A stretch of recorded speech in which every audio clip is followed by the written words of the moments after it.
ట్రూ9 news కి స్వాగతం. నేను సుమలత. కాలం తెచ్చిన కరువు కాదు, కాంగ్రెస్ ప్రభుత్వం తెచ్చిన కరువు. వనపర్తి పట్టణంలో రైతుల సమస్యల పరిష్కారంలో ప్రభుత్వం విఫలం. రైతులకు మద్దతుగా బీఆర్ఎస్ నిరసన దీక్ష. బీఆర్ఎస్ పార్టీ రాష్ట్ర పార్టీ పిలుపు మేరకు ఈరోజు వనపర్తి కలెక్టరేట్ ముందు ధర్నా చౌక్ నందు జిల్లా పార్టీ అధ్యక్షులు గట్టి యాదవ్ అధ్యక్షతన జరిగింది. నిరసన దీక్షలో రైతులు విజయ్ కుమార్, పురుషోత్తం రెడ్డి, పెంటయ్య, చెన్నరాములు, చీర్ల కృష్ణాసాగర్, బొజ్జన్న, బీసన్న, యేసు, కురమన్న, లాలు నాయక్, సాయిలు, లక్ష్మయ్య, సుదర్శన్ రెడ్డి, కురుమన్న కూర్చున్నారు.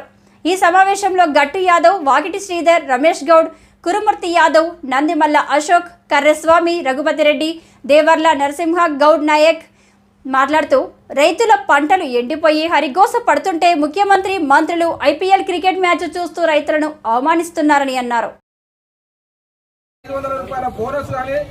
ఇవన్నీ ఇవ్వాలని మనం డిమాండ్ చేస్తూ పత్రికాముఖంగా చెప్పడం జరిగింది. కానీ కాంగ్రెస్ గవర్నమెంట్ వచ్చినప్పుడే రైతులను గాలికి వదిలేసి వారు వేసుకున్నటువంటి యాసంగి పంటలకు కూడా నీళ్లు ప్రాజెక్టులలో సమృద్ధిగా ఉన్నా నీళ్లు ఇవ్వలేక పంటలు ఎండబెట్టిన ఘనత కాంగ్రెస్ పార్టీకి దక్కింది. ఇవాళ రాష్ట్ర వ్యాప్తంగా 15 లక్షల ఎకరాల పంట ఎండిపోవడానికి కేవలం కాంగ్రెస్ ప్రభుత్వ అసమర్థతని సందర్భంగా తెలియజేస్తున్నాం. ఇవాళ ప్రాజెక్టులో ఉన్నటువంటి నీళ్లను ఏ విధంగా ఉపయోగించుకోవాలి, ఏ సమయంలో ఏ తడికి నీళ్లు ఇవ్వాలనే కనీస పరిజ్ఞానం లేక ఇవాళ దాదాపు రాష్ట్ర వ్యాప్తంగా పంటలు ఆత్మహత్య చేసుకోవడం జరిగింది. ఇవాళ కేసీఆర్ గారు బయలుదేరి సూర్యాపేట ఆ జిల్లాలన్నీ పర్యటిస్తే కేసీఆర్ వస్తున్న కొద్ది సమయము ప్రాజెక్టులో ఉన్నటువంటి నీళ్లు వదిలి తర్వాత కేసీఆర్ రాజధాని చేరుకున్నప్పుడే ఇక్కడ ఎండిన పంటలను మొత్తం 15 లక్షల ఎకరాలకు సంబంధించిన ఫోటోలు, దానికి సంబంధించిన సమాచారం ప్రభుత్వానికి నివేదించడం జరిగింది. అదేవిధంగా ప్రభుత్వ ప్రధాన కార్యదర్శి కూడా ఇవ్వడం జరిగింది. అదేవిధంగా ఎక్కడ రైతులు ఆత్మహత్యలు చేసుకున్నారని ముఖ్యమంత్రి గారు మాట్లాడితే ఈ రాష్ట్ర వ్యాప్తంగా వారి పూర్తి చిరునామాలు డీటెయిల్స్ తీసుకొని 209 మంది రైతులు ఆత్మహత్య చేసుకున్నారు. వాళ్ళకి 25 లక్షల రూపాయలు ఎక్స్గ్రేషియా ఇవ్వాలని డిమాండ్ చేస్తూ మనం ప్రకటించిన ముఖ్యమంత్రి ఇప్పటికీ 4 రోజులు మనం ఇచ్చి పూర్తి అయినప్పటికీ ఈ రోజు వరకు చర్యలు తీసుకున్నా ఇవాళ రైతులు అరికోస పెడతా ఉంటే ఇవాళ ఐపీఎల్ మ్యాచ్ చూడడానికి నిన్న ఉప్పల్ స్టేడియం పోయినంటే వీళ్ళకి రైతుల పట్ల ఉన్న చిత్తశుద్ధి ఏందో మనకు అర్థమవుతుంది. కాబట్టి ఇక్కడ బీఆర్ఎస్ పార్టీ రైతుల పట్ల కొట్టడానికి సిద్ధంగా ఉంది. ఇవాళ నిన్న కేసీఆర్ గారు కరీంనగర్ లో పర్యటించి మేము ప్రభుత్వానికి సమయం ఇవ్వాలి కాబట్టి 4 నెలలు నోరు మెదపలేదు, ఇక నుంచి రైతుల పక్షాన నిలబడతాం, మిమ్మల్ని వేటాడతాం, వెంటాడతాం అని చెప్పడం జరిగింది. కాబట్టి కేసీఆర్ ఆధ్వర్యంలో మన నియోజకవర్గ ఇన్ఛార్జి మాజీ మంత్రివర్యులు నిరంజన్ రెడ్డి గారి ఆదేశం వరకు మనం ఇక్కడ నిరసన దీక్ష చేపట్టడం జరిగింది.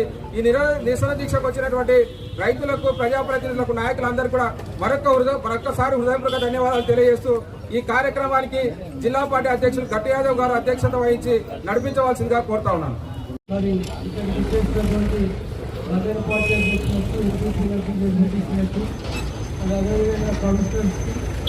ఇంకా నాయకులందరూ కూడా హృదయపూర్వకంగా నమస్కారాలు తెలియజేస్తూ మరి తెలంగాణ రాష్ట్రం ఏర్పాటు అయింది.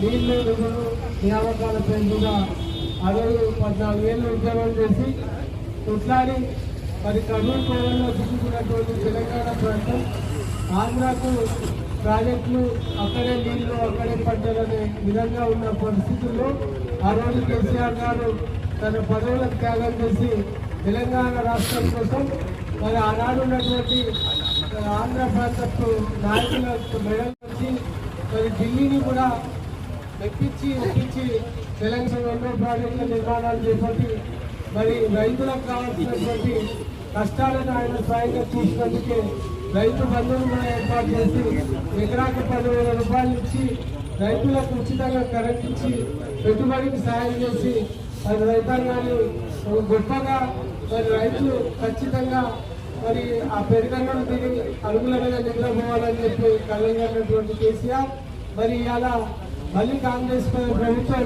ప్రజలు చేసుకున్నటువంటి చిన్న నిర్లక్ష్యానికి కారణంగా మరి ఈరోజు రాష్ట్ర ప్రభుత్వం కాంగ్రెస్ కైవసం చేసుకొని మరి దానికి కూడా ఒక చీటర్ అయినటువంటి ముఖ్యమంత్రి మనకు ముఖ్యమంత్రిగా ఉండడం పట్ల తనకు మోసాలు, జగాలు, కబ్జాలు, రాజకీయ వ్యభిచారాలే తెలుసు కానీ రైతుల పట్లను, రైతులకు ఉన్నటువంటి కష్టాలను చూసే పరిస్థితిలో రేవంత్ రెడ్డి గారు లేరు. కానీ ఎవరైతే రైతుల కోసం చూసి రైతుల కోసం పోరాటం చేసినటువంటి నాయకుడు ఇవాళ అధికారం కోల్పోయిన 100 రోజుల్లోనే మరి రైతుల దుస్థితిని మనం అందరం కూడా గమనిస్తున్నాం. కాంగ్రెస్ పార్టీలో వచ్చిందో లేదో ప్రభుత్వమే తీసుకొని వచ్చింది. కాలం ఇట్లా చేస్తే మేమేం చేసేదని చెప్పి మరి కాంగ్రెస్ నాయకులు మాట్లాడుతున్నారు. కాలం ఎట్లా కలిసి రాకపోవచ్చు, కానీ ఈ దుర్మార్గం పాలనలో ఉన్నన్నిటి మీద వాడిన మరి కాళేశ్వరం ప్రాజెక్టు మీద మేలుకొని అబండాలు వేసి కేసీఆర్ కుటుంబాన్ని ఎట్లయినా అపాస్పాలు చేయాలి, నిందల పాలు చేయాలని చెప్పి ఇవాళ రైతులకు మోసం చేస్తున్నటువంటి రేవంత్ రెడ్డి ప్రభుత్వం మరి ఉన్న నీళ్ళను కూడా ఎత్తిపోసే పరిస్థితులు లేదు. బ్యారెల్లో నీళ్లున్నా మరి రైతాంగానికి నీళ్లు ఇవ్వాల్సిన, యాసంగి పంటలో నీళ్లు ఇవ్వాల్సిన ప్రభుత్వం కక్షకోని విధంగా తెలంగాణ రాష్ట్ర ప్రభుత్వాన్ని కేసీఆర్ కుటుంబాన్ని కక్షతోన అదే కక్షకు ఆ రైతులు బలయ్యేటట్లు వాళ్ళు ఉన్నటువంటి ముఖ్యమంత్రి చేస్తున్న విధానం ప్రజలందరూ కూడా చూస్తున్నారు. కనీసం నేను వచ్చినప్పుడే టింగు అని చెప్పి 1000 రూపాయలు వేస్తానని చెప్పి ముఖ్యమంత్రి చెప్పిన సందర్భంలో మరి ఇవాళ 15,000 రాకపోతే కానీ ఉన్న 10,000 కూడా సున్నం పెట్టి మరి 3 ఎకరాలు 4 ఎకరాలకు కూడా రైతులకు సమంగా ఇవాళ కూడా డబ్బులు ఇవ్వలేదు. ఎరువుల సంగతి ఇప్పటి వరకు ఊసేలేదు. మరి రైతాంగానికి రావాల్సినటువంటి ఏ బెనిఫిట్స్ మీద కూడా ఇవాళ ఉన్నటువంటి రాష్ట్ర వ్యవసాయ తుమ్మల నాగేశ్వరరావు ఇంకెవరో ఆయన ఉన్నాడు.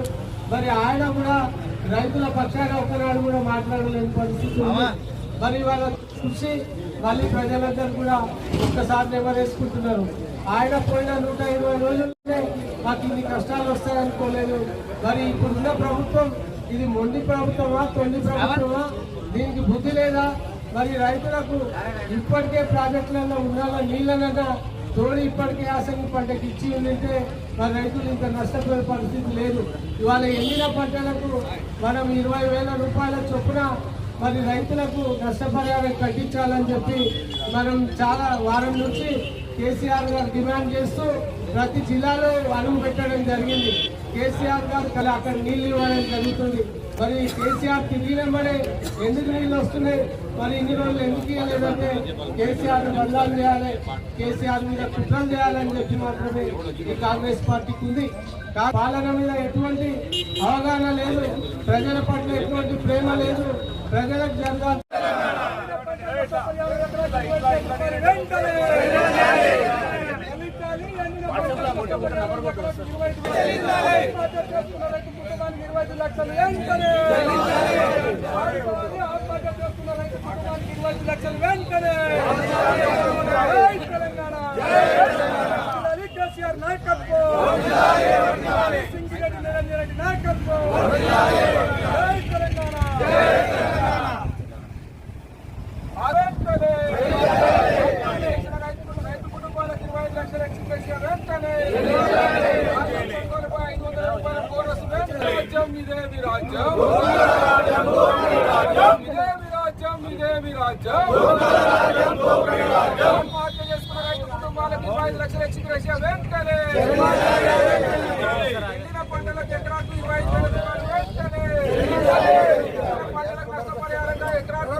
చెల్లించాలి, మాఫీ చేయాలి,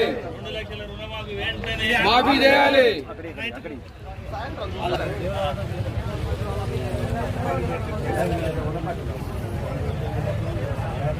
2 లక్షల రుణమాఫీని వెంటనే, 2 లక్షల రుణమాఫీని వెంటనే.